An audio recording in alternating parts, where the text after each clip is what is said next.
السلام علیکم ورحمۃ اللہ وبرکاتہ۔ بسم اللہ الرحمن الرحیم۔ آج ہم جس موضوع پہ بات کرنے لگے ہیں وہ یہ ہے کہ گھر میں سنتوں کو بھی زندہ کر لیجئے۔ جیسا کہ فرماتے ہیں اپنی بیوی کے پاس مسکراتے ہوئے آنا، یہ سنت آج کل چھوٹی ہوئی ہے۔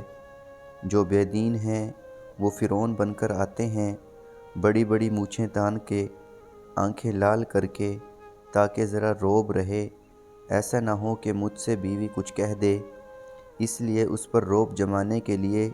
نمرود و فرعون بن کر آتے ہیں۔ اور جو دیندار ہیں وہ گویا بایزید بستامی اور خواجہ معین الدین چشتی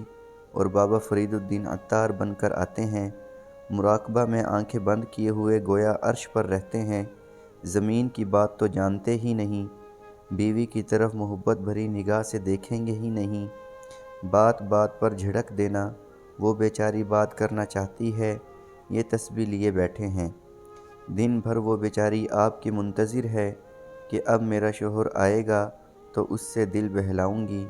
اور آپ گھر آتے ہی تسبیح لے کر بیٹھ گئے، یا آتے ہی ٹیلی فون پر دوستوں سے باتوں میں یا کاروبار کی فکر میں لگ گئے، یا سوالات کا انبار لگا دیا کہ یہ کام کر لیا، میں نے کہا تھا، یہ ہو گیا، اس کا کیا ہوا، کیوں نہیں ہوا، کیا کرتی رہی اتنی دیر سے، وغیرہ وغیرہ۔ یہ دونوں طرز خلاف سنت ہیں۔ گھر میں اپنی بیوی کے پاس جائیں تو مسکراتے ہوئے جائیں،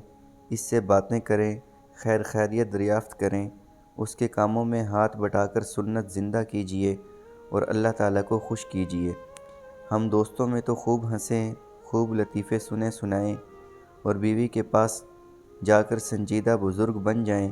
منہ سکیڑے ہوئے جیسے ہنسنا جانتے ہی نہیں۔ یہ مسکرانا، ہنسنا، بولنا اور بیوی کی کوتاہیوں پر صبر کرنا، غلطیوں کو معاف کرنا، غصے کو برداشت کرنا، اس کی تکلیف و راحت کی باتیں سننا،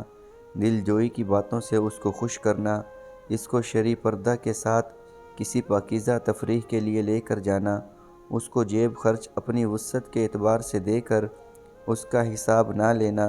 کہ جہاں چاہے وہ خرچ کر دے، وہ اس کی ملکیت ہے، تو بیوی کے ساتھ اس روش سے پیش آنا بھی عبادت میں داخل ہے۔ رات بھر نفلیں پڑھنا اور بیوی سے بات نہ کرنا اور اپنا بستر الگ کر لینا صحابہ رضی اللہ عنہم اجمعین کی سنت کے خلاف ہے۔